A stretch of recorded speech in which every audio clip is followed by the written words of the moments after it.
दोस्तों, क्या हो अगर मैं आपसे कहूं कि इंसानों ने भारत के सबसे बड़े और सबसे गर्म रेगिस्तान यानी थार डेजर्ट में 1 अरब टन से भी ज्यादा पानी छोड़ दिया है। जी हां, आपने बिल्कुल सही सुना है, 1 अरब टन से भी ज्यादा मीठा पानी। और ध्यान देने वाली बात यह है कि यह किसी समंदर का खारा पानी नहीं था, बल्कि पीने लायक मीठा पानी था। अब आप सोच रहे होंगे कि कहीं यह कोई गलती तो नहीं थी, कोई डैम टूट गया होगा या कोई पाइपलाइन फट गई होगी। लेकिन नहीं दोस्तों, यह कोई गलती नहीं थी। यह एक सोची समझी और नेक्स्ट लेवल की प्लानिंग थी। एक ऐसा मास्टर प्लान जिसने प्रकृति के नियमों को चुनौती देने की कोशिश की। लेकिन जब यह अथाह पानी राजस्थान की प्यासी और तपती रेतीली जमीन पर फैला, तो जो नतीजा सामने आया उसकी उम्मीद दुनिया के किसी भी बड़े साइंटिस्ट या इंजीनियर ने नहीं की थी। यह एक ऐसा किस्सा है जो इंसानी जज्बे, इंजीनियरिंग के कमाल और कुदरत के अनएक्सपेक्टेड सरप्राइज से भरा हुआ है। तो अपनी कुर्सी की पेटी बांध लीजिए, क्योंकि आज हम पर्दा उठाने जा रहे हैं भारत के उस मेगा प्रोजेक्ट से, जिसने थार के नक्शे को पूरी तरह से बदलने की कोशिश की और बदले में एक ऐसा नया ही मंजर पैदा कर दिया जिसे देखकर पूरी दुनिया हैरान रह गई। आखिर क्यों किया गया यह सब? इसके पीछे का असली मकसद क्या था? और क्या था वह अनएक्सपेक्टेड रिजल्ट जिसने सबको दांतों तले उंगली दबाने पर मजबूर कर दिया? यह सब हम आज जानेंगे। लेकिन आगे बढ़ने से पहले मेरी आपसे एक छोटी सी रिक्वेस्ट है। अगर आपको भी भारत की इस बेहतरीन पहल और इंजीनियरिंग पर गर्व महसूस हो रहा है, तो इस वीडियो को अभी लाइक कर दीजिए। और हां, वीडियो को बिना स्किप किए पूरा आखिरी तक जरूर देखिएगा, क्योंकि आधा अधूरा ज्ञान हमेशा खतरनाक होता है। अगर आप बीच में छोड़कर चले गए तो आप उस सस्पेंस से चूक जाएंगे जो इस प्रोजेक्ट के असली नतीजे के रूप में सामने आया था। इसलिए वीडियो के अंत तक मेरे साथ बने रहिए और हमारे चैनल को सब्सक्राइब करके बेल आइकन जरूर दबा लीजिए, ताकि ऐसे ही दिलचस्प टॉपिक आपसे कभी मिस न हो। कमेंट बॉक्स में जय हिंद लिखना बिल्कुल मत भूलिएगा, क्योंकि आज का यह टॉपिक हमारे देश के एक बहुत बड़े विजन से जुड़ा है। अब बात करते हैं भारत के उस बहुत बड़े सपने की, जिसका नाम है द थार रिवाइवल प्रोजेक्ट। सबसे पहले हमारे लिए यह समझना बहुत ज्यादा जरूरी है कि भारत सरकार ने इतना बड़ा रिस्क आखिर लिया ही क्यों? क्या जरूरत पड़ गई थी रेगिस्तान में इतना सारा पानी बहाने की? दोस्तों, इसका जवाब छुपा है राजस्थान की ज्योग्राफी और वहां की तेजी से बढ़ती हुई आबादी में।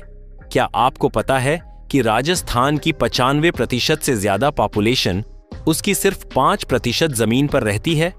सुनकर थोड़ा अजीब लगा ना? लेकिन यह बिल्कुल सच है। यानी चंबल और नर्मदा जैसी नदियों से दूर बसी एक पतली सी पट्टी पर ही ज्यादातर लोग रहते हैं।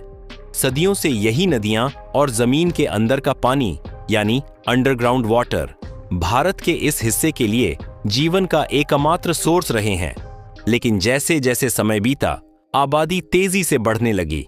अब बढ़ती आबादी का पेट भरने के लिए ज्यादा अनाज चाहिए था और लोगों को रहने के लिए नई जगह भी चाहिए थी। भारत को अपनी इस लिमिटेशन को तोड़ना बहुत जरूरी हो गया था। हमें और ज्यादा जमीन चाहिए थी, एक ऐसी जमीन जहां बड़े पैमाने पर खेती हो सके, जहां नए शहर बसाए जा सकें, जहां इंडस्ट्रीज लगाई जा सकें। और अगर हम ध्यान से देखें तो हमारे पास जमीन तो थी, बेशुमार जमीन थी, लेकिन वह जमीन थी थार रेगिस्तान की बंजर और तपती हुई रेत। एक ऐसी जगह जहां दूर दूर तक सिर्फ रेत के टीले नजर आते हैं, जहां दिन के वक्त तापमान इतना ज्यादा होता है कि इंसान झुलस जाए। तो क्या किया जाए? इसी सवाल का जवाब ढूंढने के लिए साल 1990 में एक बहुत ही एम्बिशियस और बड़ा सपना देखा गया। यह सपना था एक बंजर रेगिस्तान को पूरी तरह से हरा भरा करने का, उसे एक उपजाऊ जमीन में बदलने का। इस विजन को नाम दिया गया द थार रिवाइवल प्रोजेक्ट, या जिसे आम बोलचाल की भाषा में हम मरुधरा प्रोजेक्ट के नाम से भी जानते हैं। इसका मकसद एकदम साफ था। गंगा और नर्मदा जैसी बड़ी नदियों के एक्स्ट्रा पानी को, जो बारिश के मौसम में अक्सर बाढ़ का कारण बनता है या बेकार बह जाता है, उस पानी को डेजर्ट तक पहुंचाना और लाखों एकड़ बंजर जमीन को खेती के लायक बनाना। सोचिए जरा, यह कितना बड़ा आइडिया था। लेकिन अब सबसे बड़ा सवाल यह था कि आखिर यह सब होगा कैसे? गंगा और नर्मदा का पानी रेगिस्तान के बीचों बीच तक पहुंचेगा कैसे? पानी का स्वभाव तो ढलान की तरफ बहने का होता है, तो उसे रेत के ऊंचे टीलों तक कैसे ले जाया जाएगा? दोस्तों, यहीं पर इंसानी दिमाग और इंजीनियरिंग का असली जादू शुरू होता है। राजस्थान में पहले से ही इंदिरा गांधी नहर और उससे जुड़े बड़े बड़े बांध मौजूद थे। इन्हीं बांधों के पीछे एक बहुत बड़ी मैनमेड लेक यानी इंसानों द्वारा बनाई गई झील है, जिसका नाम है इंदिरा गांधी कैनाल रिजर्वायर। यह भारत की सबसे बड़ी आर्टिफिशियल झीलों में से एक है। मास्टर प्लान यह था कि इसी रिजर्वायर से पानी को पंप करके यानी मशीनों के जरिए खींचकर डेजर्ट के अंदर भेजा जाएगा। लेकिन यह कोई छोटा मोटा काम नहीं था। इसके लिए बनाया गया एक मैसिव और बहुत ही विशाल पंपिंग स्टेशन, जिसे मरुधरा पंपिंग स्टेशन के नाम से जाना जाता है। दोस्तों, यह कोई मामूली पंपिंग स्टेशन नहीं है जिसे हम और आप अपनी कॉलोनियों में देखते हैं। यह दुनिया के सबसे बड़े पंपिंग स्टेशनों में से एक है। इसमें 24 जॉइंट पंप्स लगाए गए। यह पंप इतने ज्यादा पावरफुल हैं कि वो हर दिन करोड़ों क्यूबिक मीटर पानी को खींच सकते हैं। और सिर्फ खींचना ही नहीं था, बल्कि उस पानी को 50 मीटर से भी ज्यादा की ऊंचाई तक उठाकर एक नई बनाई गई कैनाल में डालना था। इस नई नहर का नाम रखा गया महाराणा प्रताप कैनाल। यह कैनाल सच में एक लाइफलाइन की तरह डिजाइन की गई थी, जो रिजर्वायर के उस मीठे पानी को रेगिस्तान के अंदर सैकड़ों किलोमीटर दूर तक ले जाने का काम करती है। यह पूरा का पूरा सिस्टम एक इंजीनियरिंग मार्वल है। एक बार आंखें बंद करके सोचकर देखिए, एक बहती हुई नदी के पानी को मशीनों की ताकत से ऊपर उठाना और फिर उसे एक बंजर सूखे रेगिस्तान के सीने पर एक नई नदी के रूप में बहा देना। यह इंसानी दिमाग की एक बहुत बड़ी जीत थी। जब यह प्रोजेक्ट शुरू हुआ और मरुधरा पंपिंग स्टेशन ने अपनी पूरी ताकत से रिजर्वायर का पानी खींचकर महाराणा प्रताप कैनाल में डालना शुरू किया, तो नजारा देखने लायक था। पानी तेजी से रेगिस्तान की तरफ बहने लगा। शुरुआत में सब कुछ एकदम प्लानिंग के मुताबिक चल रहा था। इंजीनियर खुश थे, सरकार खुश थी। लेकिन फिर कुछ ऐसा हुआ जिसकी उम्मीद शायद इस प्रोजेक्ट को बनाने वाले बड़े बड़े एक्सपर्ट्स ने भी नहीं की थी। बात है साल 2000 के आसपास की, जब रिजर्वायर में पानी का लेवल बहुत ज्यादा बढ़ गया, खासकर बारिश के मौसम में। तो उस एक्स्ट्रा पानी को इसी सिस्टम के जरिए डेजर्ट के नीचे वाले गहरे हिस्सों में, जिन्हें डिप्रेशंस कहा जाता है, वहां छोड़ दिया गया। प्लान यह था कि पानी वहां रहेगा और धीरे धीरे जमीन के अंदर चला जाएगा या फिर सूख जाएगा। लेकिन हुआ कुछ और ही। धीरे धीरे यह पानी उन गहरे हिस्सों में बड़ी मात्रा में जमा होने लगा। और जब कुछ समय बाद सैटेलाइट इमेजेस ने अंतरिक्ष से इस एरिया की तस्वीरें लीं, तो उन तस्वीरों को देखकर पूरी दुनिया के वैज्ञानिक हैरान रह गए। जहां कल तक सिर्फ मीलों दूर तक फैली हुई पीली और सूखी रेत दिखाई देती थी, वहां अब नीले रंग की विशाल झीलें बन चुकी थीं। जी हां दोस्तों, रेगिस्तान के बीचों बीच नीले पानी की झीलें। इन्हें दुनिया भर में थार लेक्स के नाम से जाना गया। यह एक एकदम सररियल और जादुई मंजर था। थार के बिल्कुल बीचों बीच अनजाने में ही इंसानों ने कुछ नई और बहुत विशाल झीलें बना दी थीं। यह उस मेगा प्रोजेक्ट का पहला और सबसे बड़ा अनएक्सपेक्टेड रिजल्ट था। किसी ने नहीं सोचा था कि रेगिस्तान में कभी झीलें भी बन सकती हैं। और सबसे मजे की बात तो यह थी कि इन झीलों ने वहां के लोकल इकोसिस्टम को पूरी तरह से बदलना शुरू कर दिया।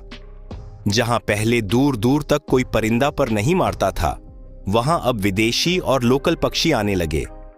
पानी के अंदर मछलियां पैदा होने लगीं और पनपने लगीं। एक एकदम बंजर और सूखी जमीन पर अचानक से जिंदगी के नए निशान दिखने लगे थे। प्रकृति अपने आप को उस पानी के हिसाब से ढाल रही थी। लेकिन दोस्तों, जैसा कि हम सब जानते हैं कि किसी भी बड़े सपने को पूरा करने का रास्ता कभी भी आसान नहीं होता। मुश्किलें हमेशा रास्ता रोककर खड़ी हो जाती हैं। मरुधरा प्रोजेक्ट के साथ भी बिल्कुल ऐसा ही हुआ। शुरुआत में जो जोश और एक्साइटमेंट था, वह समय के साथ धीरे धीरे कम होने लगा। इसके पीछे एक नहीं बल्कि कई सारे कारण थे। सबसे पहला और बड़ा कारण था पैसा, यानी फंड्स। यह प्रोजेक्ट बहुत ही ज्यादा महंगा था। सिर्फ इसे बनाने में ही नहीं, बल्कि इसके रोजाना के मेंटेनेंस और इसे ऑपरेट करने में बहुत भारी खर्च आ रहा था।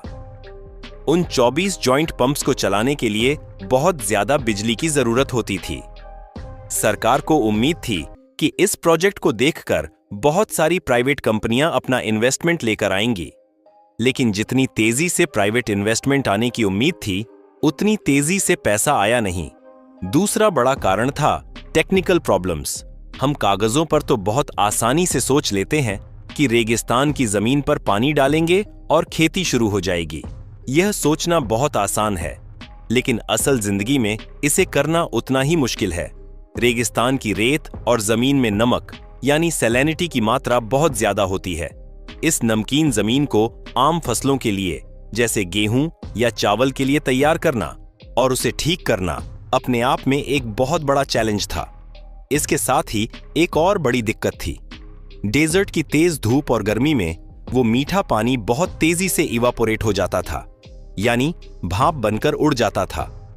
इसका मतलब यह था कि जितनी मेहनत और पैसे से पानी को वहां तक पहुंचाया जा रहा था, उसका एक बहुत बड़ा हिस्सा सिर्फ गर्मी की वजह से बर्बाद हो रहा था। और फिर आया साल 2011। इस समय के आसपास भारत में थोड़ी पॉलिटिकल इंस्टेबिलिटी देखने को मिली और साथ ही ग्लोबल लेवल पर आर्थिक मंदी का असर भी था। इन सब चीजों के चलते इस महंगे प्रोजेक्ट पर से सरकार का फोकस धीरे धीरे हटने लगा। जो पंपिंग स्टेशन 24 घंटे काम करता था, वह अब कभी चलता था तो कभी बंद हो जाता था। मेंटेनेंस की कमी की वजह से सिस्टम खराब होने लगा और जिन थार लेक्स को देखकर पूरी दुनिया हैरान थी, उनका पानी भी तेज धूप में सूखने लगा और उनका साइज दिन ब दिन छोटा होने लगा। वहां जो पक्षी और मछलियां आई थीं, उनका जीवन भी खतरे में पड़ गया। एक समय तो ऐसा लगने लगा था कि भारत का यह इतना महान और बड़ा सपना बस रेगिस्तान की उसी उड़ती हुई रेत में ही कहीं हमेशा के लिए दफन होकर रह जाएगा और लोग इसे एक फेल प्रोजेक्ट मान लेंगे। लेकिन दोस्तों रुकिए, पिक्चर अभी बाकी है। यह सफर यहीं पर खत्म नहीं हुआ। साल 2014 के बाद भारत में एक नई शुरुआत हुई। नई गवर्नमेंट सत्ता में आई और उन्होंने इस रुके हुए प्रोजेक्ट को फिर से जिंदा करने का एक कड़ा फैसला लिया। प्रधानमंत्री जी ने खुद इस प्रोजेक्ट में दिलचस्पी दिखाई और इसे एक नेशनल प्रायोरिटी का दर्जा दिया गया। इस बार सरकार ने तय किया कि जो पुरानी गलतियां हुई हैं, उन्हें दोहराया नहीं जाएगा। पुरानी गलतियों से सबक लेते हुए एकदम नए मास्टर प्लान और लेटेस्ट टेक्नोलॉजी के साथ फिर से काम शुरू किया गया। जो नहरें और पानी के आगे के चैनल्स अधूरे पड़े थे, उन्हें तेजी से पूरा किया गया। जिस जमीन में नमक की प्रॉब्लम थी, उस जमीन को आधुनिक और साइंटिफिक तरीकों से ट्रीट करके उपजाऊ बनाने का काम युद्ध स्तर पर शुरू हुआ। और सबसे बड़ी बात, पानी को भाप बनने से रोकने और उसकी बर्बादी कम करने के लिए वाटर मैनेजमेंट की बहुत ही स्मार्ट टेक्निक्स का इस्तेमाल किया गया। इनमें से सबसे खास टेक्निक थी पीवट इरिगेशन। दोस्तों, अगर आपने कभी इंटरनेट पर या यूट्यूब पर थार डेजर्ट के ड्रोन शॉट्स देखे होंगे, तो आपने रेगिस्तान की पीली रेत के बिल्कुल बीचों बीच बड़े बड़े गोल गोल हरे रंग के खेत जरूर देखे होंगे। यह देखने में किसी एलियन की बनाई हुई चीज लगते हैं, लेकिन असल में यह पीवट इरिगेशन का ही कमाल है। इस तरीके में एक बहुत बड़ा पाइप सिस्टम एक सेंटर पॉइंट के चारों तरफ घूमता है और पानी को स्प्रे करता है। इससे पानी सीधा फसलों की जड़ों तक पहुंचता है और फालतू में इधर उधर बहकर या धूप में उड़कर बर्बाद नहीं होता। सरकार ने खुद आगे आकर बहुत बड़े पैमाने पर यहां गेहूं, बाजरा, खजूर और दूसरी बहुत सी जरूरी चीजों की खेती शुरू करवाई, ताकि हमारे देश की फूड सिक्योरिटी को और ज्यादा मजबूत किया जा सके। तो दोस्तों, अगर हम आज की हकीकत की बात करें, तो आज वहां क्या हालत है। आज अगर आप थार के उस एरिया में जाकर देखेंगे, तो आपको अपनी आंखों पर यकीन नहीं होगा। आपको एक तरफ तो मीलों तक फैला हुआ सूखा रेगिस्तान दिखेगा, जहां रेत के बवंडर उठते हैं, और ठीक उसी के दूसरी तरफ उसी रेगिस्तान के बीच में लाखों एकड़ जमीन पर हरी भरी फसलें हवा में लहराती हुई दिखेंगी। यह नजारा किसी चमत्कार से कम नहीं लगता। यह प्रोजेक्ट अब अपने पहले वाले फेज से कहीं ज्यादा सफल और स्टेबल है। यह बंजर जमीन आज भारत के लिए हजारों टन अनाज पैदा कर रही है और साथ ही वहां के लोकल लोगों के लिए रोजगार के नए और बहुत बड़े मौके भी क्रिएट कर रही है। यह इंसान के मजबूत इरादे, कभी हार न मानने वाले जज्बे और उसकी कमाल की इंजीनियरिंग की जीत की एक बहुत बड़ी मिसाल है। लेकिन दोस्तों, जैसा कि हर बड़े और मेगा प्रोजेक्ट के साथ हमेशा होता है, इस प्रोजेक्ट के साथ भी कुछ बहुत बड़े और सीरियस सवाल जुड़े हुए हैं जिन्हें हम इग्नोर नहीं कर सकते। सबसे बड़ा और अहम सवाल है पानी का। हम सब जानते हैं कि गंगा और नर्मदा जैसी नदियां सिर्फ किसी एक राज्य या सिर्फ भारत की नहीं है। इनका जो जल बेसिन है वो नेपाल, बांग्लादेश और हमारे दूसरे पड़ोसी देशों तक फैला हुआ है। आज के इस समय में जब पूरी दुनिया में साफ पीने के पानी की कमी हो रही है और पानी को लेकर अलग अलग देशों के बीच तनाव और विवाद बढ़ रहे हैं, तो ऐसे वक्त में क्या इतने बड़े पैमाने पर इन नदियों का मीठा पानी एक रेगिस्तान में इस्तेमाल करना लंबे समय में आर्थिक और राजनीतिक रूप से सही है? क्या यह सस्टेनेबल है? इसके अलावा जो एनवायरमेंटलिस्ट हैं और जो पर्यावरण को लेकर काम करते हैं, वो भी एक बहुत बड़ा सवाल उठाते हैं।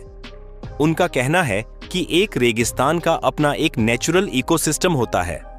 वहां की रेत, वहां की गर्मी, वहां रहने वाले जीव जंतु, यह सब प्रकृति ने एक बैलेंस बनाकर बनाए हैं।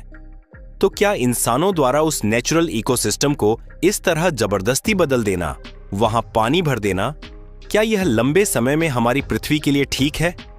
कहीं ऐसा तो नहीं कि आज हम जो फायदा देख रहे हैं, कल को प्रकृति इसका कोई बहुत बड़ा नुकसान हमें दे दे? दोस्तों, इन सारे गंभीर सवालों का कोई सीधा जवाब आज हमारे पास नहीं है। इन सवालों का असली जवाब तो आने वाला वक्त ही देगा, जब हम इस प्रोजेक्ट के लॉन्ग टर्म असर को अपनी आंखों से देखेंगे। तो दोस्तों, भारत द्वारा थार रेगिस्तान में 1 अरब टन पानी छोड़ने की यह पूरी चर्चा सिर्फ कुछ मशीनों, पानी और रेत तक सीमित नहीं है। यह एक ऐसे देश की बात है जिसने अपनी मजबूरियों और अपनी लिमिटेशन से ऊपर उठकर एक बहुत बड़ा और नामुमकिन सा दिखने वाला सपना देखने की हिम्मत की।